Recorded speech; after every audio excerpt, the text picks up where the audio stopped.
Hi guys, it's Eminem. I haven't been on for a while because I haven't been able to go fishing because of work.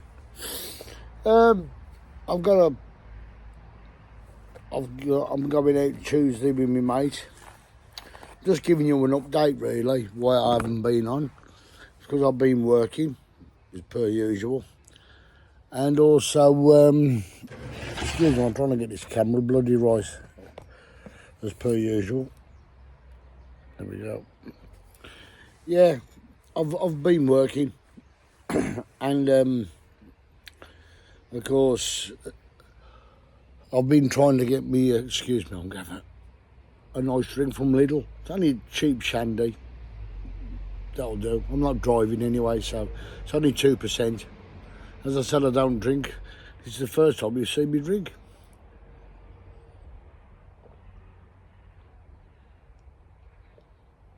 I'm sitting in the garden under my gazebo. Yeah, it's a nice evening. It's Wednesday evening, of course, and I've got to go and get me van for my next adventure down Somerset. Already, I had to buy some new tyres for it, which I thought weren't a bad price. They were $3.55 for four tyres. Because the last ones were on there were like 17 years old, 17 years old or 15 years old. Can't remember. But one of those things you have to do for health and safety while you're driving on the roads, of course. Just got to, next month it goes for its MOT.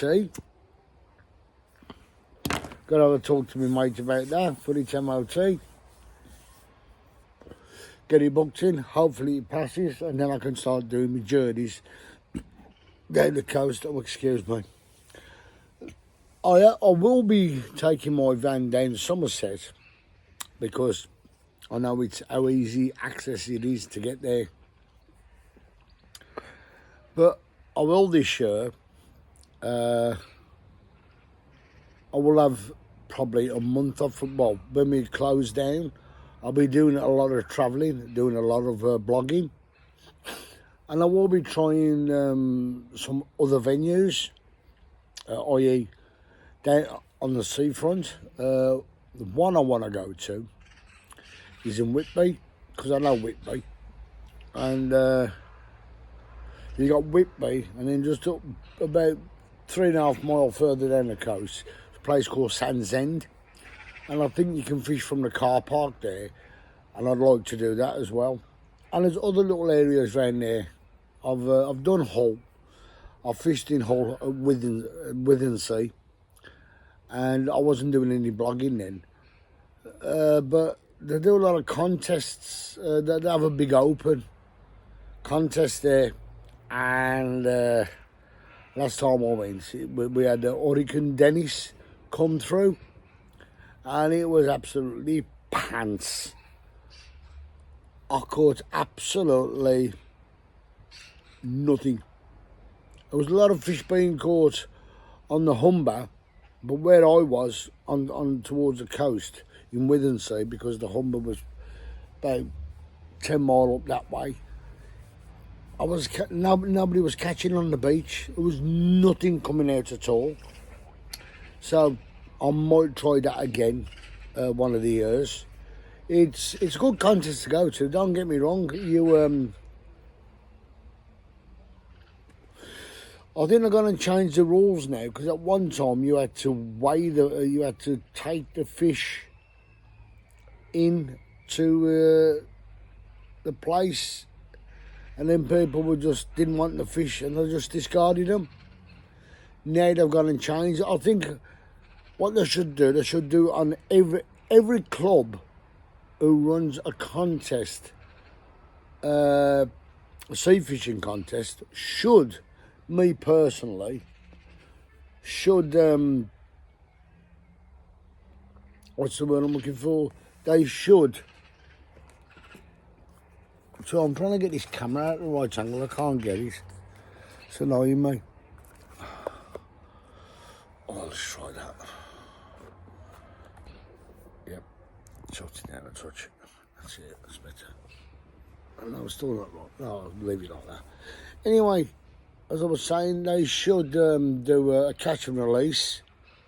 Because me being more of a conservation fisherman now, I think it'd be more environmentally friendly to the... You may think I'm talking bollocks, but I think, you know, me personally, this is my opinion.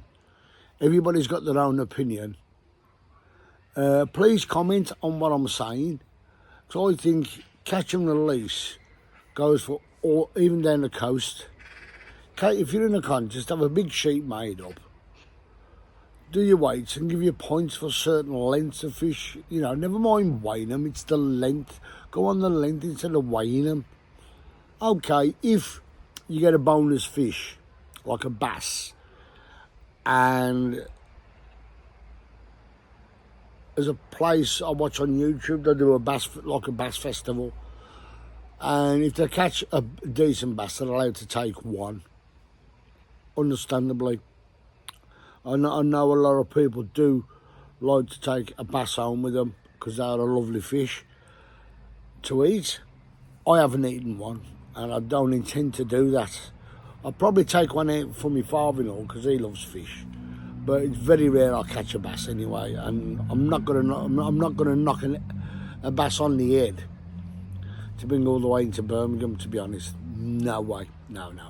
But as I said, going back to the contests, what I should do, and I've watched other websites do it. A lot of there's a bloke who's always on YouTube who does it a lot.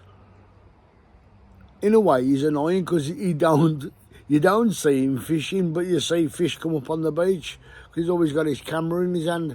Okay, which is fair enough. He does it on his phone. Fair play to the guy. I take my hat off to you, mate, if you're listening to this.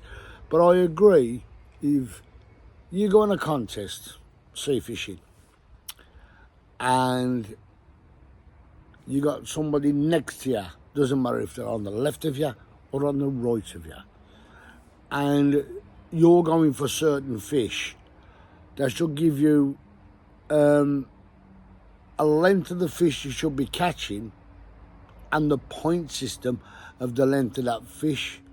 Sounds complicated, but it could work. And then you win by points that way instead of the weight of the fish. I think that might be a good idea. It's good.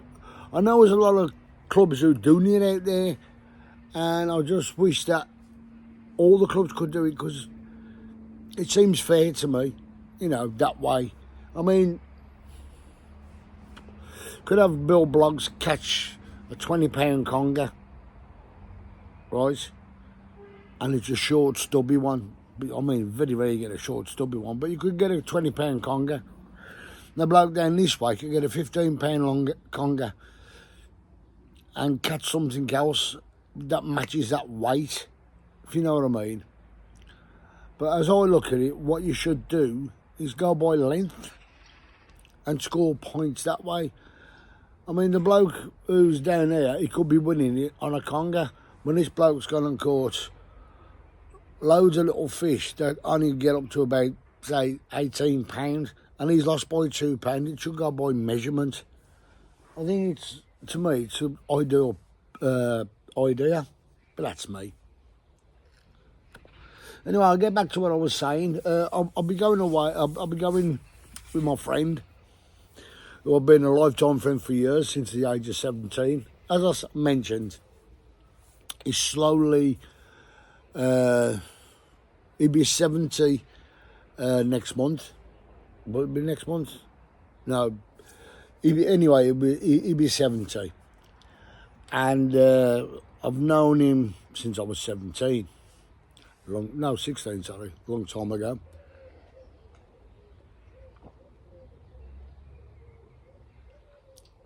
Well, come my next birthday, I've known him 50 years.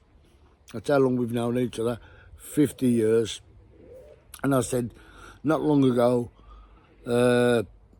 he reached out, or his daughter reached out to me and said, oh, Dad's ill. He's got dementia coming on. and he's not getting forgetful. He's just at the moment. He's just. I think he's slowly coming to terms with what's happening. And as I said before in one of my previous videos, I want to take him out because he said to me today when I told him about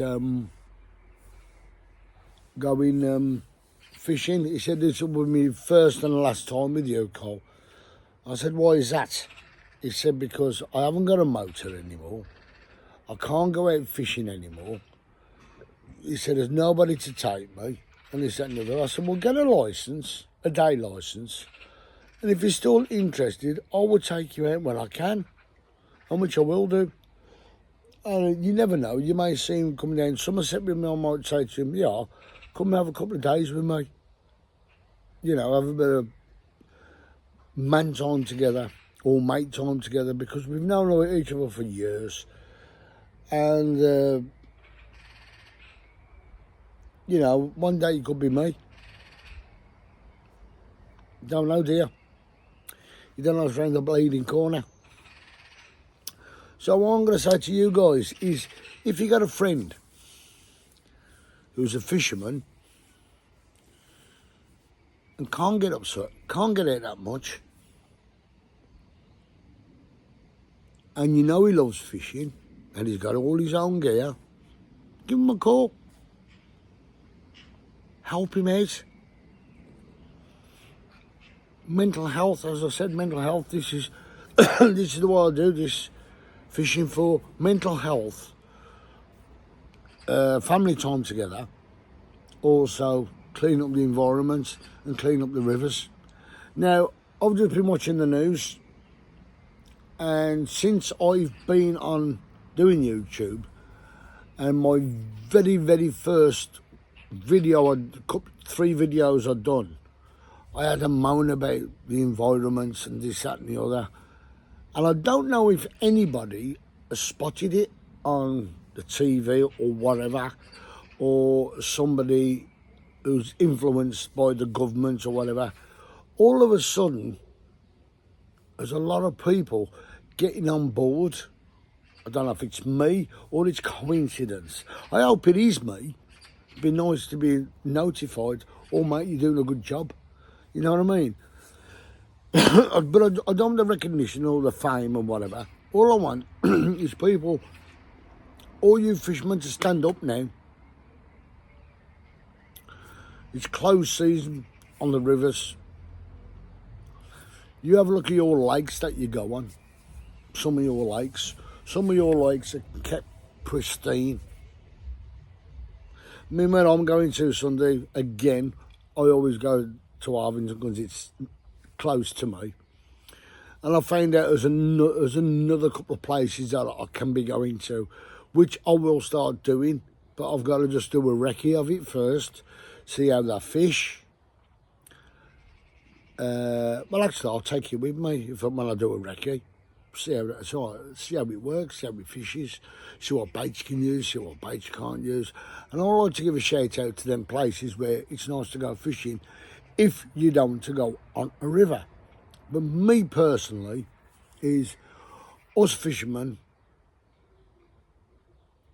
or somebody in the hierarchy of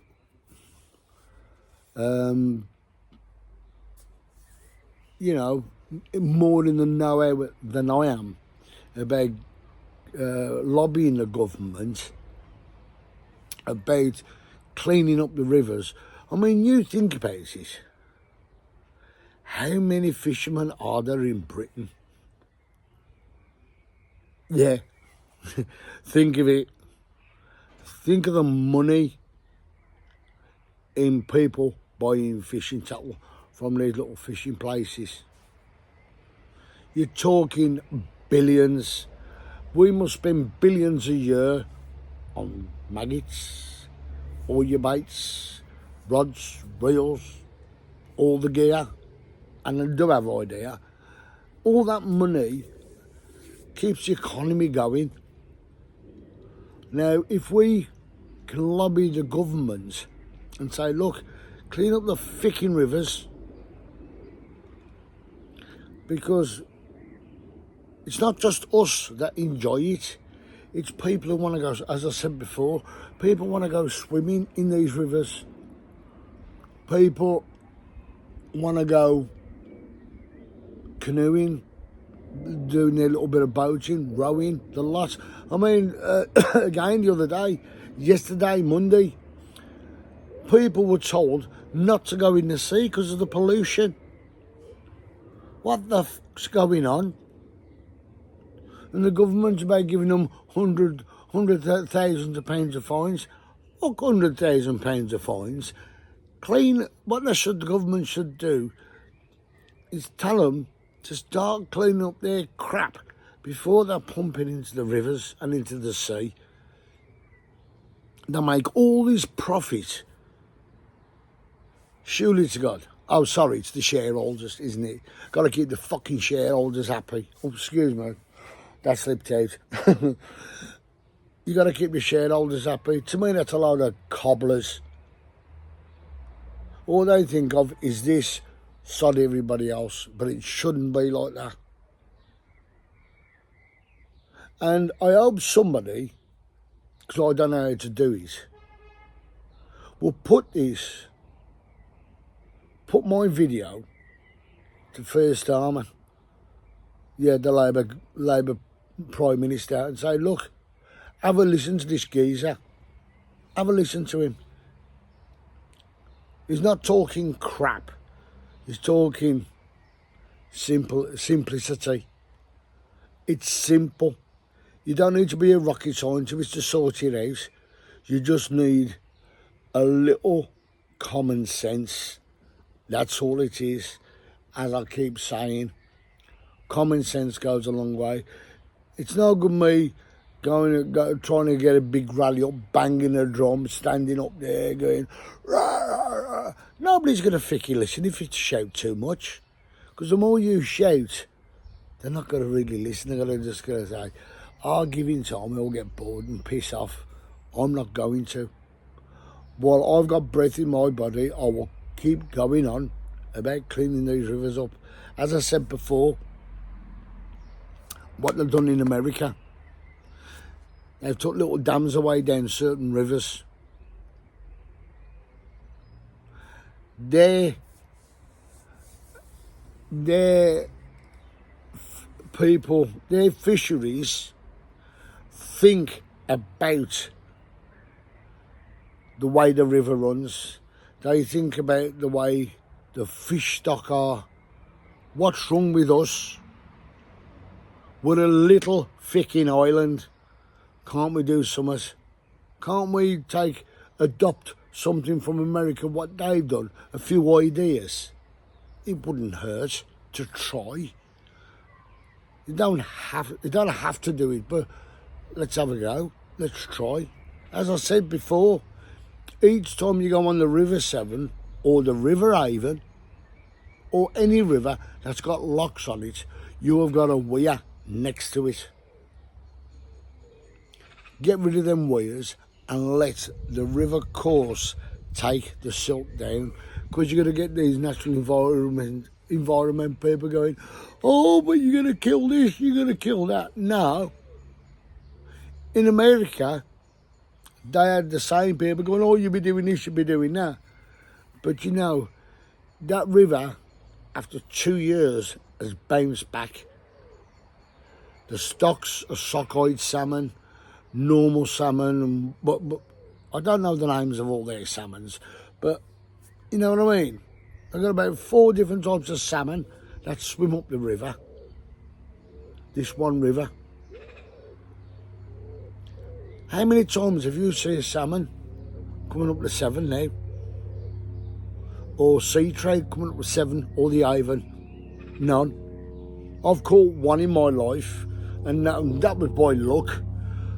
I was in Tewkesbury and I was fishing where the pub is. When I was fish years ago, but they're going to build a pub, which spoiled the fishing again. Because I made my brother used to go down there. Excuse me, bleeding helicopter going over. I ain't shouting.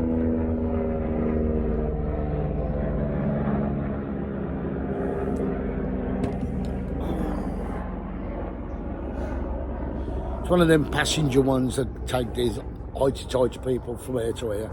Anyway, as I was saying, yeah. All I want to do is just try and get out there to every fisherman who thinks the rivers have died off. Can we somehow restock the rivers? Me personally, you know what I would do? I would love to get a tank up there. I could get a 200-gallon tank up there, easy, on my shed porch, and set it all out on the bottom, get water flowing through, use the sunlight, don't use an electric, just use the sunlight off a battery, yeah, get the water flowing. And I would love to catch a roach who's spawning, a roach who is what's spawning, and then start breeding roach. Say get about 600 roach, about this size, and then just pop them in the river. There's 600 fish extra in the river. I know it costs money, and I know I shouldn't do it, but because I'm not going to do it, but I wouldn't mind doing it if I knew how to breed them. I would breed roach, gudgeon, perch, dace, bream, little carp, and put them in the rivers when they get to a certain size. You know, say about 2 years of age, just pour them in and say, yeah, there you go. Swim in a bigger freedom, you know, instead of in the tank. That's what I'd love to do. I mean, because you got all these private places where they breed all these fish for these commercial fisheries. If I won the lottery last night, I would have spent, personally, I would have spent at least £2 million on fish. Carp, bream, tench, roach, gudgeon, few little pike, no zander, forget the zander, barbel, chub. I would have spent at least a couple of £1 million on it, easy, and designate certain areas on the River Avon and on the River Severn. I would have asked permission first. I would have gone through the right authorities and got them all put in the rivers. Actually, if I won a lottery last night, I could have won 129 million. I would have spent at least 19 million restocking the rivers. Yeah, I would have done that. I'd have no qualms of doing stuff like that if I had the money. And it's a shame that certain fisheries, fishing got the Severn and Trent Water Authorities, or who runs the fishing licence people, they should turn around and say, come on, let's try and restock the rivers. Let's try and do something for the rivers. It's all, I mean, because think about it, you go to a lake, you're fishing in a barrel. It's like shooting ducks in a barrel, isn't it? Go on a lake, where else can I go? Round and round and round and round and round. Okay, that's for pleasure fishermen, that's for competition fishermen. But a lot of people would like to go on the rivers. Now I'm going to talk about the rivers for a change, because we're letting our rivers again down. We're letting all crap build up in the rivers, sediments building up in the rivers. It's because if you take, imagine that there in that glass, right? That's sediment. Say if that sediment was there, I wouldn't get much volume of water in there, would I? Booze in there, would I? So if the sediment's down to there, I'll get more volume of water in, wouldn't I? Yeah. So you think about it, piece of land, that much sediment is up here. You got that much of the river then running over the sediment. Take the sediment down. Yep. Of course, when it floods, there'll be less water to come out. You know what I mean? Okay, it may in certain places, but it might help all this flooding. Anyway, I've had my rant. Sorry, I like to have a good rant about. People may think it's stupid things I'm going on about, but to me, I take it personally. As I said, I used to go in the River Avon. Bang. I'm going back now. 40 years ago, could go out in the River Avon, in the town centre, in the town itself, Evesham, cast the rod out, bang, catch a dace. Sometimes lucky if the bloody dace it go down, bang, you catch a chub, barbel. Now you're sitting there for hours and hours and hours before you get a result. You don't catch any gudgeon, you don't catch any roach, because there's all going in the rivers anymore. If all those fishermen started fishing the rivers again and started throwing loads of bait in, it might help the fish as well. Okay, you feed the ducks and all that as well, but never mind them. But you help them. But I've noticed years ago, I remember years ago, used to be a mink farm in Evesham. And I was sitting there one day, could hear this rattling by the side of me.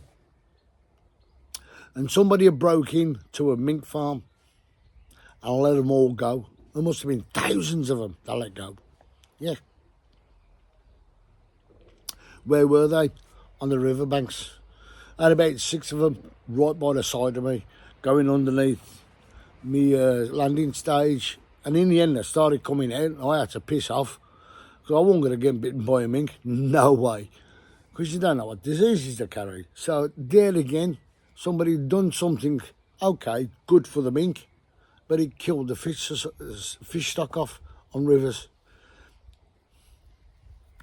And as I said, I'm taking this friend of mine fishing because it might be his last time going.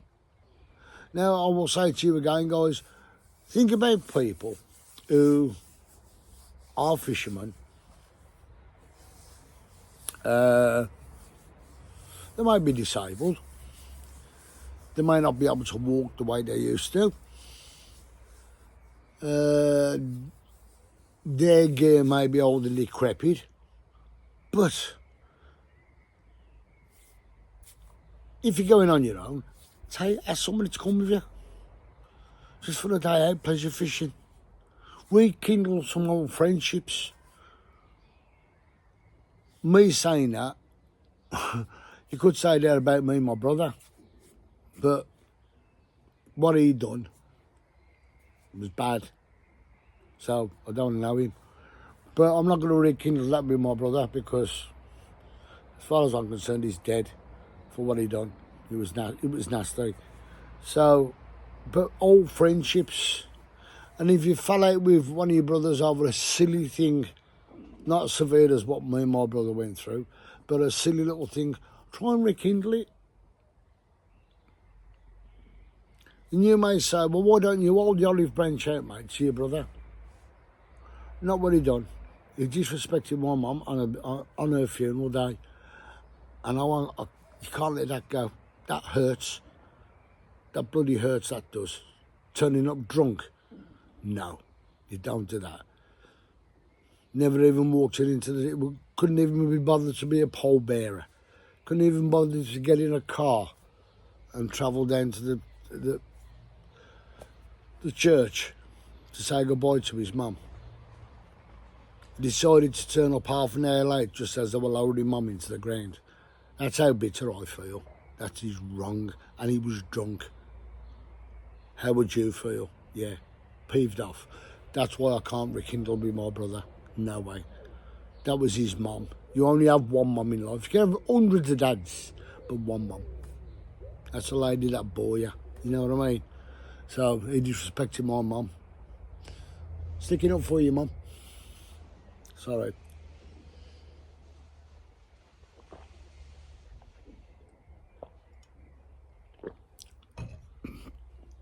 If this is the first time you see me, guys, please leave a like. Please subscribe. Please follow. Leave a like and subscribe. And please leave a comment. I'm open to any comments that you throw at me. Even if they're nasty comments, I'll just look at you and think, waste of time. If you leave me a nasty comment, I'm just going to look and laugh. Because it don't bother me. It bothers me about certain things. But if it's something trivial, I just go, oh, excuse me, I burped it. No, just in case you see in the glass, San Miguel. It wasn't San Miguel. It was a cheapo little lager from Lidl. 2.4 volume. Not a lot. See, because I don't drink. The only reason why I drank that, because we run out of pop. So we've got to go and get some pop now. But yeah,